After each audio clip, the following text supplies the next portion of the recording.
দের বুকে এখনো কাঠ ঝুলছে আর আমাদের যারা সহকর্মীরা যারা রক্তাক্ত হয়েছে আহত হয়েছে তারা একটি কার্ডের জন্য একটি টিকিটের জন্য মাঠের বাইরে তারা বিক্ষোভ করবে এর চেয়ে দুঃখজনক আর কিছু হতে পারে না। আমাদের স্পষ্ট বক্তব্য যে আমরা জানি চাইলেই মর্যাদা পায়। আমরা এই মাঠে আর কোনো ফ্যাসিবাদের প্রেতাত্মাদের বুকে কাঠ ঝুলানো অবস্থায় দেখতে চাই না। আমরা আমাদের যা সহকর্মী যারা রক্তাক্ত হয়েছে আমরা তাদেরকে বিক্ষোভে দেখতে চাই না, আমরা তাদের সম্মান দেখতে চাই এবং আমরা মনে করি একটি সুন্দর ক্রীড়াঙ্গন, একটা সুন্দর বিপিএল সিলেটবাসী উপভোগ করুন। কিন্তু কতিপয় ব্যক্তিবর্গ নিজেদের উচ্চাবিলাসিতার কারণে এবং নিজেদের ব্যক্তিদের কাছে কার্ড দেওয়ার কারণে, টিকিট দেওয়ার কারণে এই অসন্তুষ্টতা তৈরি হয়েছে। কারণ সত্যিকার অর্থে যারা এই কাজগুলো করছেন আসলে তো আন্দোলন সংগ্রাম বলেন, ওরা নিজেরা কোনোদিন গুলিবিদ্ধ হয় নাই, এরা নিজেরা আহত হয় নাই, এরা পঙ্গু জীবনযাপন নিজেরা করে নাই, নিজেদের কোনো পরিবার পরিজনের সদস্যরাও আহত হয় নাই, এরা ঠিকমতো কোনোদিন জেলও কাটে নাই,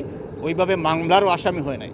আমরা যারা আহত হয়েছি, আমরা যারা জেল খেটেছি, আমরা যারা ফেরারি জীবনে ছিলাম, আমরা যারা মামলার গ্লানি বয়ে বেড়াচ্ছি, আমরা যারা এই ফ্যাসিবাদের বিরুদ্ধে দানবদের বিরুদ্ধে লড়াই করতে গিয়ে আমরা যারা পঙ্গু হয়েছে, আমরা জানি আমাদের প্রিয় সহকর্মী যারা পঙ্গু হয়েছে আহত হয়েছে তাদের বেদনা কতটুকু। সেই বেদনার কূপ থেকেই আসলে আমার এই লেখা। আমি বিশ্বাস করি আগামী খেলাগুলোতে যাতে আমাদের প্রিয় সহকর্মীরা যারা রক্তাক্ত হয়েছে আহত হয়েছে পঙ্গুত্বের ক্ষত নিয়ে দুঃসহ স্মৃতি নিয়ে বয়ে বেড়াচ্ছে তারা যাতে খেলাগুলোতে তাদের প্রাপ্য মর্যাদা পায় এবং যে সমস্ত সাংবাদিক আমাদের আবু তুরাব নিহত হয়েছে এবং অন্য যারা আহত হয়েছে তারাও যাতে তাদের প্রাপ্য মর্যাদা পায়। এবং এই সমস্ত কাজ করতে যারা বাধা প্রদান করবে, যারা প্রতিবন্ধকতা সৃষ্টি করবে, আমরা যেমনিভাবে ফ্যাসিবাদের বিরুদ্ধে লড়াই করেছিলাম ইনশাআল্লাহ তাদের বিরুদ্ধে আমাদের অবস্থান অত্যন্ত স্পষ্ট থাকবে। এবং আপনারা দেখতেছেন যে আমরা এখন এখানে এসেছি, আমাদের চিটাগাং কিংসের প্লেয়াররা এবং আমাদের কর্মকর্তারা আসবেন, তাদেরকে স্বাগত জানানোর জন্য। আমরা আশা করি যে পূর্ণভূমি সিলেটের যে কৃষ্টি, যে কালচার, যে সৌহার্দ্যের এই পরিবেশটা বজায় রেখে আমরা সকলেই চলব। এবং আপনারা যেটা প্রশ্ন করেছেন আমি আশা করি আপনাদের মাধ্যমে এটা দেখার পরে এই বিপিএলের সাথে যারা সংশ্লিষ্ট আছেন তারা তাদের শুভবুদ্ধির উদয় ঘটবে, তারা যারা আহত যারা ক্ষতিগ্রস্ত হয়েছে তাদের প্রতি তাদের প্রাপ্য সম্মান প্রদর্শন করবে। এবং আবু তুরাব সহ আমাদের যে সমস্ত সহকর্মীরা শাহাদাত বরণ করেছেন আমি তাদের আত্মার মাগফিরাত কামনা করছি। ধন্যবাদ।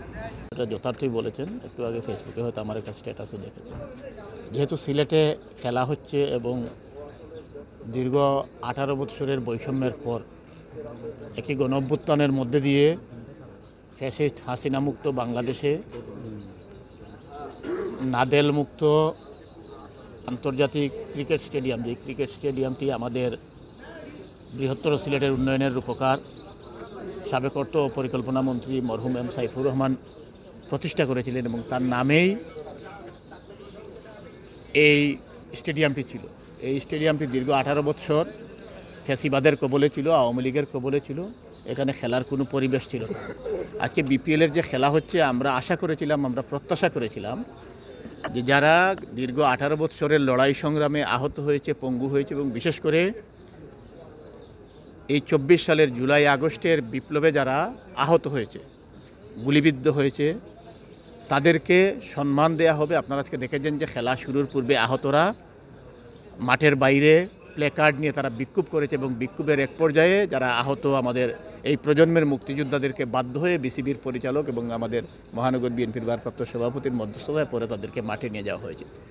এটা তো তাদের অধিকার, যাদের আন্দোলন সংগ্রাম এবং ত্যাগের রক্তের বিনিময়ে আমরা ফ্যাসিবাদ মুক্ত বাংলাদেশ পেয়েছি। সেখানে ফ্যাসিস্টরা এখনও মাঠে বীরদর্পে ঘুরে বেড়াচ্ছে, ফ্যাসিস্টদের বুকে এখনও কাঠ ঝুলছে আর আমাদের যারা সহকর্মীরা যারা রক্তাক্ত হয়েছে আহত হয়েছে তারা একটি কার্ডের জন্য একটি টিকিটের জন্য মাঠের বাইরে তারা বিক্ষোভ করবে এর চেয়ে দুঃখজনক আর কিছু হতে পারে না। আমাদের স্পষ্ট বক্তব্য যে আমরা জানি চাইলেই সকলকে কার্ড দেওয়া যাবে না, টিকিট দেওয়া যাবে না, কিন্তু যাদের রক্তের বিনিময়ে আমরা ফ্যাসিবাদ মুক্ত বাংলাদেশ পেয়েছি, ফ্যাসিবাদ মুক্ত সিলেট পেয়েছি, ফ্যাসিবাদ মুক্ত সিলেট ক্রিকেট স্টেডিয়াম আমরা দেখতে চাই। আমরা আমাদের প্রিয় সহকর্মী যারা রক্তাক্ত হয়েছে আহত হয়েছে, যারা এখনও আহতদের ক্ষত নিয়ে বেড়াচ্ছে আমরা তাদের মূল্যায়ন চাই। এবং আপনারা যারা সাংবাদিকরাও দেখেছেন, আপনারা কয়েকদিন থেকে আন্দোলন করছেন যে আমরা অবশ্যই অন্যান্য শহীদ যারা হয়েছে তাদের নামে এখানে গ্যালারি হোক, আমরা সেটাকে সম্মান জানাই, কিন্তু সিলেটের একজন সাংবাদিক